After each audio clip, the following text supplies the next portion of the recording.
Hi everyone. So welcome to the first day of the class. This video is going to cover just some introduction stuff. You'll get to know a little bit about me, and I can't really get to know a little bit about you because we're not in class, but we'll try to make it work. I'll start out with saying hopefully all of you watched the very short introductory video I posted on the homepage of our course shell. So it's like 2 minutes. So if you haven't, it's like 2 minutes long. But basically, it's just I'm just saying hi. Like, this is me. This is who your instructor is. I didn't go into too many details of the course because I'm gonna do that with you guys right now. But there was something else. Oh, just I think I said it in the video, but just and if you're watching this video, you probably realize this already. That all of the course videos will be uploaded in modules. They will be clearly labeled for you. And okay, so to start out,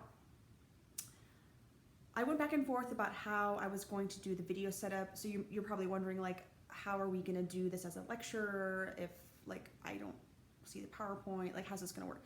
So based on what I did last semester with my courses and what I've seen colleagues do and not do, this is just, it seems like this is the best option. So for other classes, I had one colleague in particular, he was telling me about this, that he had downloaded this app on his laptop where it would like video like his, like it would like mirror his screen, we would record his screen so he could have his video, then there would be like a small video like of him in the bottom of the screen.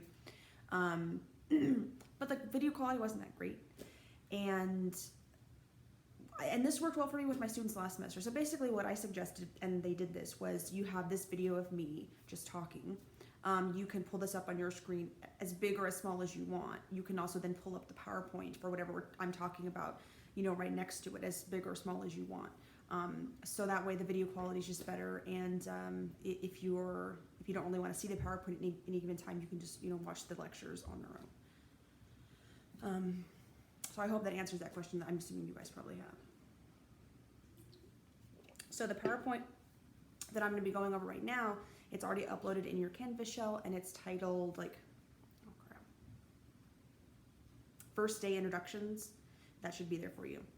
So hopefully you have that pulled up next to this video right now, and we're going to go through this. This is just a little get to know me, and then I'll have a separate video that I'll record going over the syllabus. So both of these are going to be important. The syllabus is going to be more important at the class, but this one is a good way. So this is unfortunate that we don't have this opportunity in class where it's the first day and I'm getting to know all of you and you're getting to know me, and we can have a little bit of, you know, it's more relaxed and a little social. We don't get to have that type of interaction, you know, whether it's the first day or whether it's just every day in class where it's like, you know, like 10 minutes before class starts, we're chit-chatting.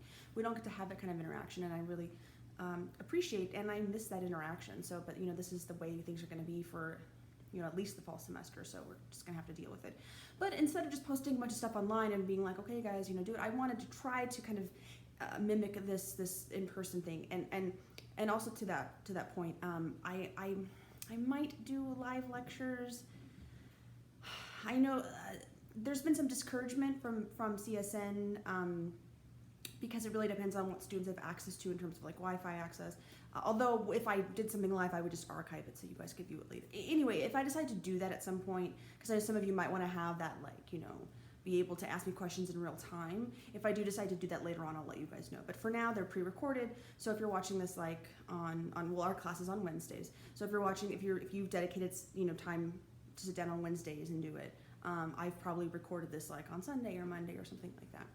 I'll also say that with the lectures, I also will post video announcements.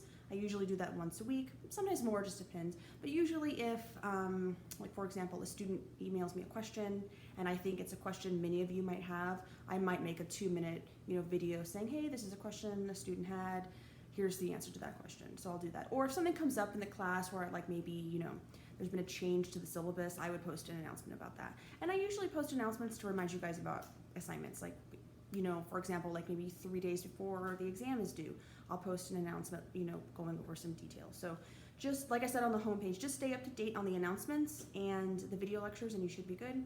But I'll get into more of that when I go over the syllabus. Right now it's like introduction, so okay, let's do it. So I have the PowerPoint pulled up. And for any of these lectures, what I'll do is I'll just tell you which PowerPoint I'm using and then which slide I'm on so you can follow along. And then of course the great thing is because it's a video, you can just pause it at any time. But right now, so I'm on like PowerPoint first day introduction. So we have the title slide, but slide 2, that is me. That is me in the picture with red hair. I do have lots of different hairstyles. I will explain some of the reasons why in a second. But anyway, okay, so that's me. Hopefully in that first, small or short video I posted on the homepage, you watched it. I introduced myself. But my name is Alicia Pettit. I have a bachelor's in anthropology that I got at CSU Sacramento, and a master's degree in anthropology that I also got at CSU Sacramento. So that's where I'm from, well, Northern California, but I lived in Sacramento for about 5 years before I moved here. I moved here in 2015. Okay, so slide 3. If my computer wants to load. There we go. Okay, so I'm also a PhD student at UNLV. I'm an advanced PhD student, so I'm no longer taking courses. I'm at the end part of my program where I'm working on my dissertation. So for those of you who are not familiar with how it works in graduate school, so if you get a bachelor's and then you decide to get a master's and then you want to go into a PhD after that, it's kind of like the end thing you do. It depends on the program and depends on the student, but it can usually run 6 years. Even with a master's, it can be 5 to 6 years after you have a master's degree. But typically when you start out as a PhD student, you have some coursework, you do for probably like 2 years, and then you have to do like your comprehensive exams. I've done those. And then you go on to writing your proposal, which I've done, and then the end phase is actually collecting your data and writing your dissertation, and then formally presenting it, and then ideally at the end of that getting your doctorate. So I'm at the end stage. And I am a paleoanthropologist, so this is going to be really pertinent to this class. As I blank on this class. I think I blanked because I'm not sure if at CSN if they have it listed in the system as physical anthropology or biological anthropology. I think they still call it physical anthropology. But like our textbook says bioanthropology. Like I always learned it biological anthropology, but the terms are interchangeable. But anyway, I am a biological anthropologist, more specifically a paleoanthropologist. So we have a whole section in this class where we will be talking about paleoanthropology. So of course, I'm going to love that section, and I have a lot to say about that. But anyway, so here's just a picture of the Paleo Lab where I work, or I do some work at the UNLV main campus. You can kind of see some pictures of that. And then just some pictures of some shots I took of some of the research I was doing, some data collection I was doing on computers. You can see there's like a gorilla skull and it's just another gorilla skull and like a chimpanzee skull. And I'll get into some of that research in more detail, like when it becomes pertinent to like the class discussion. Okay, so slide number 4. I also work, so you guys know, obviously, I work at CSN. I also work at UNLV, the main campus. I teach anthropology there, although not this semester, but I have in the past. And I also teach at the UNLV School of Medicine. I am part-time faculty there, and I help run the anatomy lab, and you can see these pictures. So there's the first picture on the left, that's me with the long red hair. Then the picture in the middle, it's also me with the short hair. That's also at the School of Medicine. And then the picture on the right is of the anatomy lab. So we don't have traditional cadavers. We don't have a cadaver lab. Everything's virtual there, so we have these virtual tables. And if you're like, which one is she? I'm the one who's like kind of pointing at the screen, and that's a wig, the blonde with the bangs. So that's me also. So I teach at 3 different campuses. Slide 5.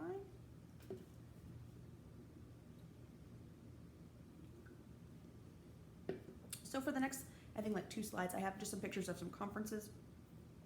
This is just to give you guys an idea about some of the traveling that I do, and also kind of like what it's like to be a graduate student. So even at this level, like you could, even at like while you're working on your associates or your bachelor's, you could be thinking about going to a conference. I recommend it. It's at the very least, it's just a lot of fun to kind of travel, get to know other people. But if you're serious about continuing your academic career, then this is really going to be beneficial to you to be able to network with people, especially like those in your field. But at the master's level and the PhD level, it's basically required. Like you are expected to do that at least once a semester, attend a conference, usually more. So I just posted a few pictures of some of the ones I'd been to recently, just so you can kind of see that. So SWABA stands for Southwestern Association of Biological Anthropologists. So that one was in ASU, obviously the picture. I presented 2 posters there on some research I was doing. Then AAPA's 2019, that one was in Cleveland. It was raining the whole time we were there. So next slide 6. So SWABA 2018, that was actually in Vegas. That was cool. I gave like a PowerPoint presentation to a large group of people. And then the APA's 2017, a very silly picture, but that was in New Orleans, which was a cool city to travel. That's the fun thing about conferences. Like, you get to go and you get to present your research and talk to other people, you know, get some positive feedback, hopefully, you know, or helpful critiques from other people. That's always good. But then also, depending on where you go, you get to travel and see new people and try new foods, and like, it's all really fun. So that was definitely a fun trip.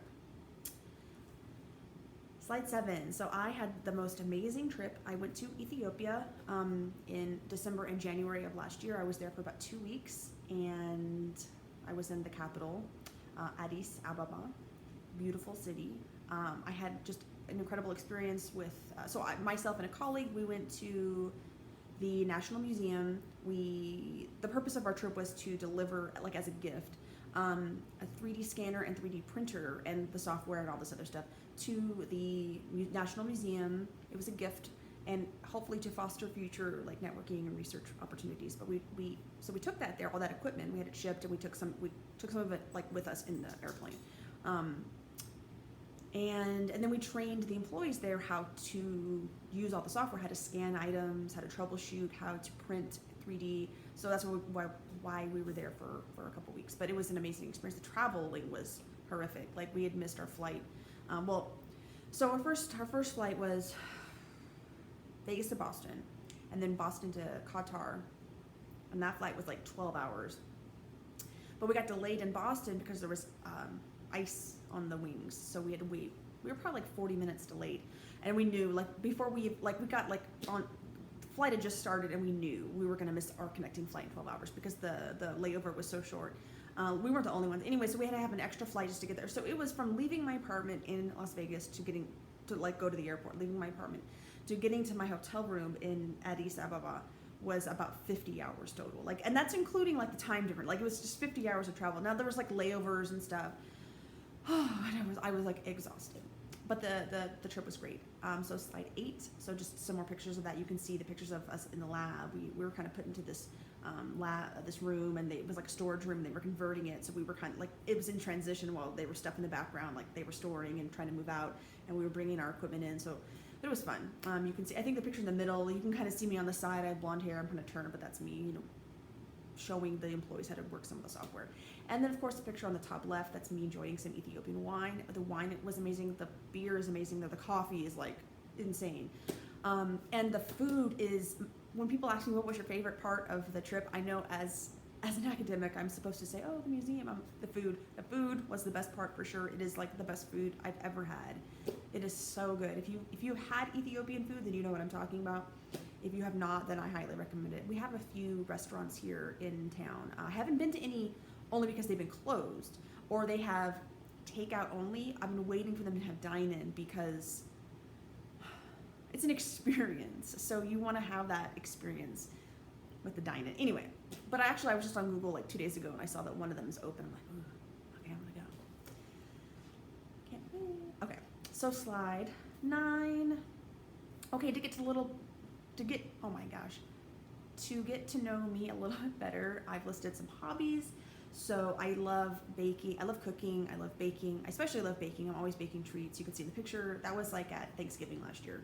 But cookies, cupcakes, donuts, I love baking. I love, having fun with baking. And I am a vegan, so everything that I bake is vegan. Very good. Slide 10.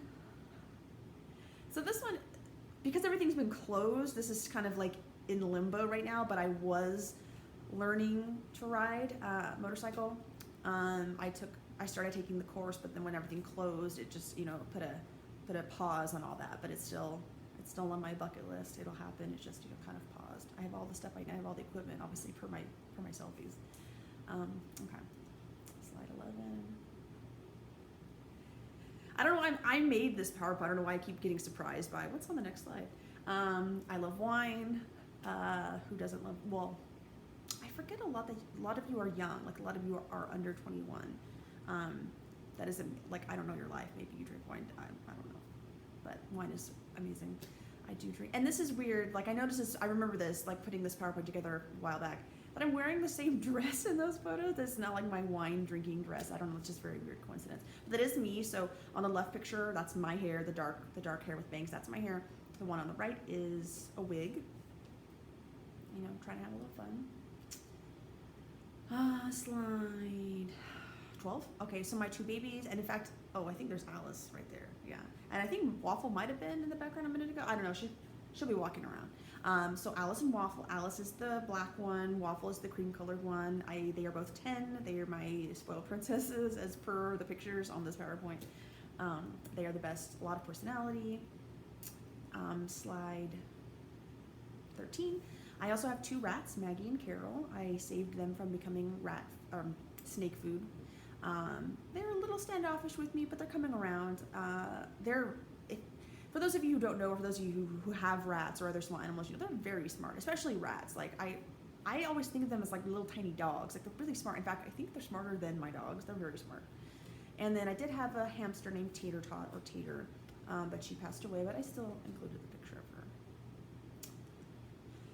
Okay, slide 14. I just listed a couple of my favorite books. Like you might not care about that at all, but if you were like, I wonder what she likes to read, you'll see it there. Pretty much anything by Richard Dawkins.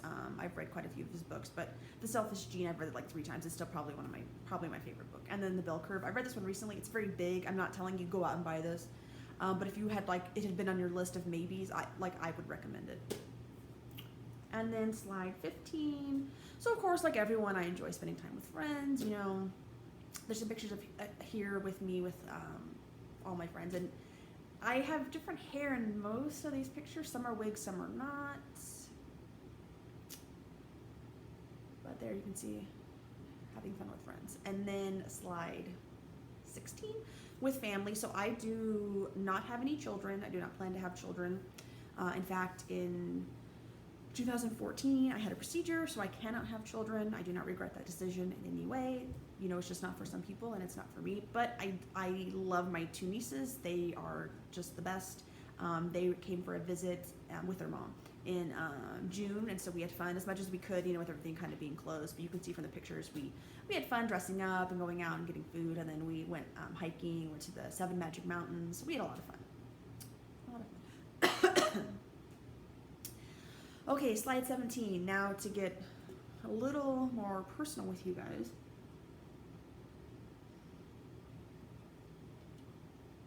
In 2017, so almost 3 years ago, I was diagnosed with cancer. I had found a lump in my breast, and I went to the doctor. I was concerned about it because I was concerned, but also I figured it was probably nothing because I was 34 when I was diagnosed. I was young, no family history. Went to the doctor, and she said, well, I feel what you're feeling, but let's just watch it for a few months. If it changes, then, you know, come back. So I waited because I was in spring, and it was like the end of summer. It was like 4 months later. I'd kind of been feeling it and watching it, and it was definitely getting bigger. So I went back to the doctor, and she was like, yes, this is concerning now. So they sent me in for a mammogram. Mammogram came back suspicious. So they sent me in for a biopsy. Biopsy confirmed breast cancer. And at that point, it had already metastasized to my lymph nodes.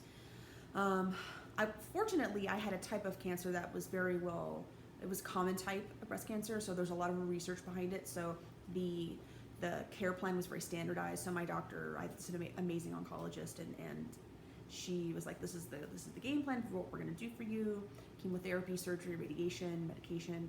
And so you can see here in these pictures, you know, I had very long hair. I cut it all off before chemo.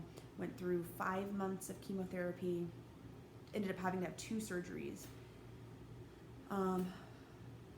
6 weeks of radiation, and I'm about 2 years out from the more extensive treatment, but I'm still on medication. And for those of you who have experienced this or know someone who has experienced chemotherapy, you know it is the most horrific thing in my 37 years that I have ever experienced. It is horrible in ways you cannot understand or imagine, or even someone who's gone through it, you can't even really articulate to other people how horrible it is. You're literally being poisoned to death. Like that's what's happening. You can imagine how that you would feel, and the fact that I had to go through it for 5 months, you know, and other people have to go through it long. Like it's a really horrible thing. But you know, the point of that was I have long-term damage to my nerves because of one of the medications I was on. This happens. This is not uncommon to have, you know, certain long-term side effects, and so I was in like physical therapy for it. Like it was a whole thing. So I'm still kind of dealing with the fallout of all of that. But in terms of the cancer, I'm just short of 2 years in remission. So good news, you know, but it's not as if the whole journey's over. So, but anyway, it was horrible. I'm getting through it. Got through hopefully the worst of it. And but just know, you know, that is something about me, and it'll probably come up a few times in this class as I talk about some stuff. And but also just wanted to let you know. So if any of you had questions about that or concerns about your own health or someone else's, like, and you just want to talk to someone about it, I'm absolutely here for you for that. And then slide 18 kind of sums that up pretty much, right? Okay. Slide 19. Okay, so this would be the point or the time, like if we were in class, where I would have this PowerPoint up and I would ask you guys all to participate, and you'd raise your hand or not, or make comments or not, and we can't really do that. So I'm just going to go through these quickly, but I'll try to kind of imitate this interaction that we would have had in class. Okay, so slide 20, so raise your hand. Obviously, if you're sitting by yourself watching this, you don't need to raise your hand, but, you know, raise your hand if you have a Tinder account. So usually in class, everyone's like, hee hee.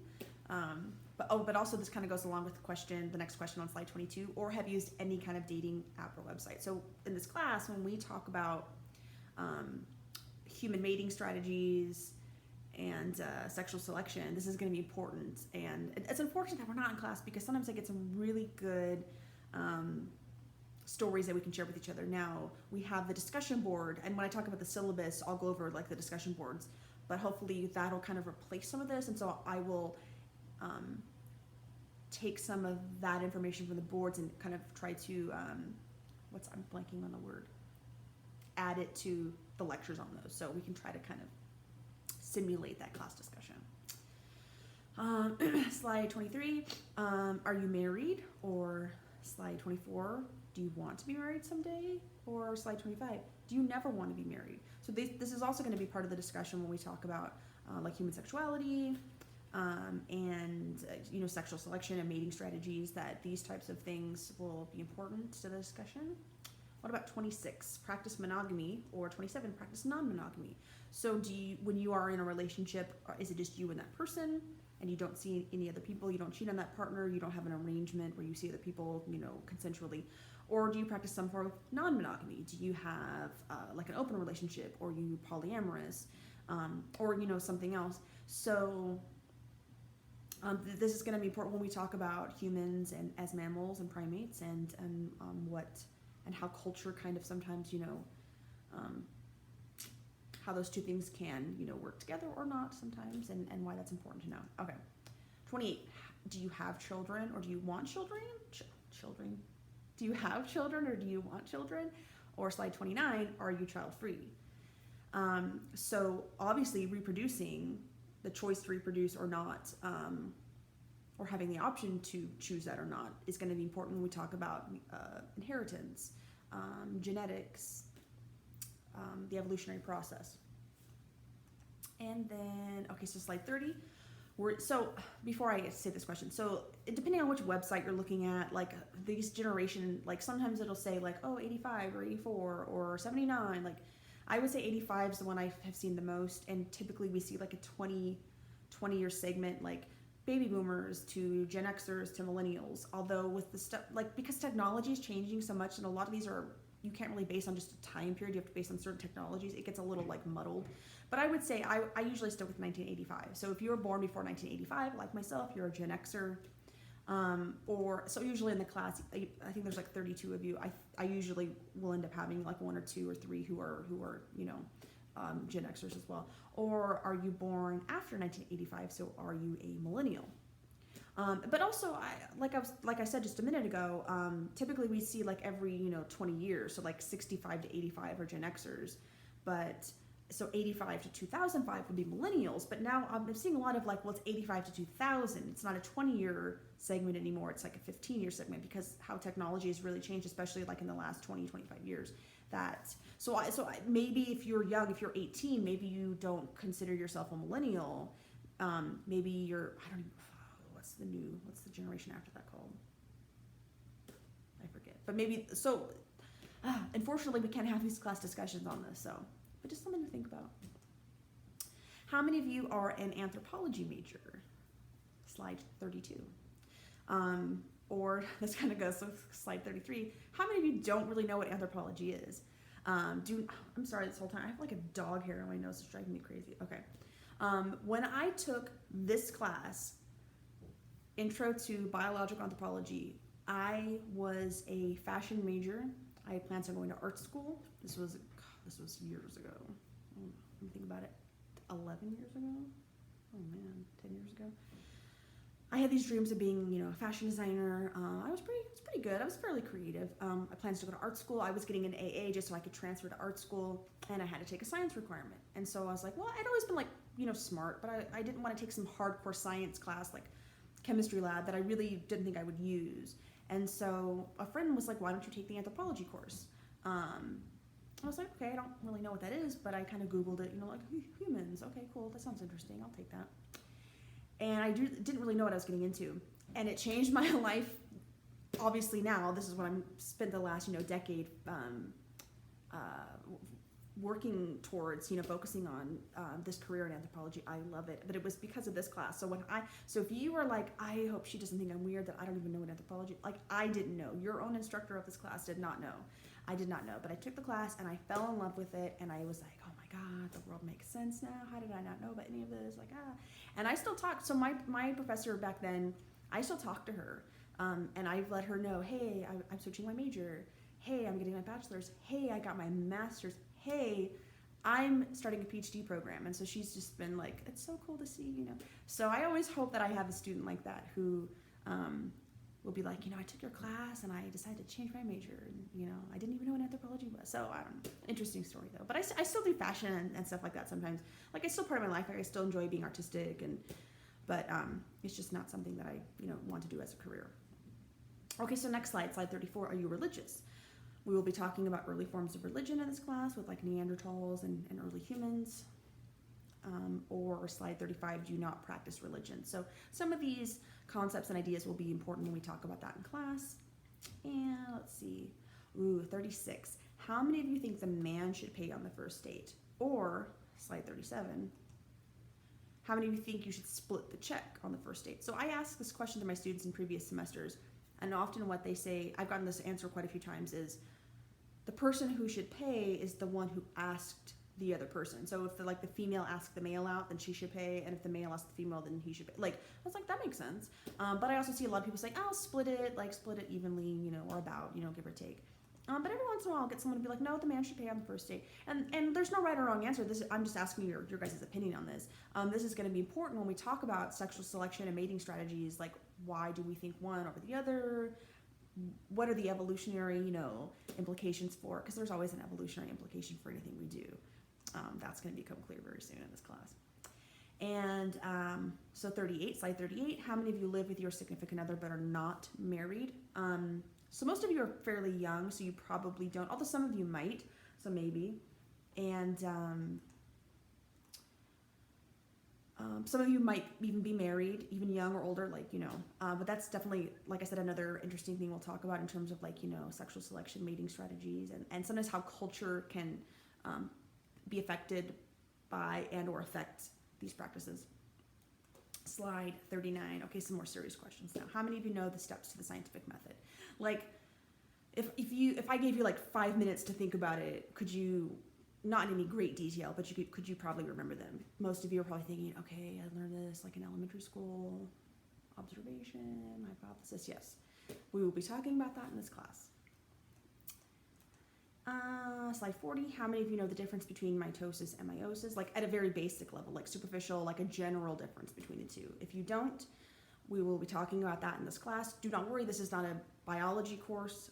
I'm only going to be talking about stuff like this very briefly, just so we can move on to the more important concepts to this course.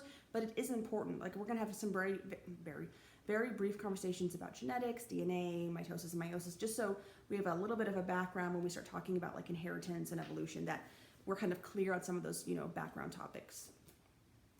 Okay. Ooh, slide 41. How many of you know the difference between a monkey and an ape? So they're both primates. Some of you might be thinking, I know the difference. It's a tail. You're right, it is a tail. Monkeys have tails, apes do not. So humans, we are a primate, we are an ape, no tail. Chimpanzees, primate, no tail, they're an ape. Gorillas, they are a primate, no tail, so they're an ape. Orangutans, gibbons, bonobos, all apes. So if you ever see a primate like that's primate, I'm not sure if it's a monkey or an ape, because some of them are obvious. Like most people know that a gorilla is an ape or that a human is an ape, but the gibbon is always the one, because people are like, I don't know, it's a little smaller than the other apes, because most of the apes like us or chimps or gorillas are a bit larger. Gibbons are a little more like medium size, but they don't have a tail. They are an ape. They are not a monkey. Okay, and then so slide 42, raise your hand if you know. And then I just have a list of some people, and usually this is just kind of a way to gauge you guys, like kind of generationally or culturally. It just kind of helps with some general conversation, but I have some pictures, so I'll go through these real quick. So like Ronald Reagan, Ruth Bader Ginsburg, Catherine Cortez Masto, Barack Obama, Lady Gaga, Beyonce, Freddie Mercury. Most, like usually students wouldn't know who that is, but then they made that movie like 2 years ago, last year. Slide 50, ooh, who's that? Typically when you see a picture of this man, he's older. This is the young, when he was young and excited about science, Charles Darwin.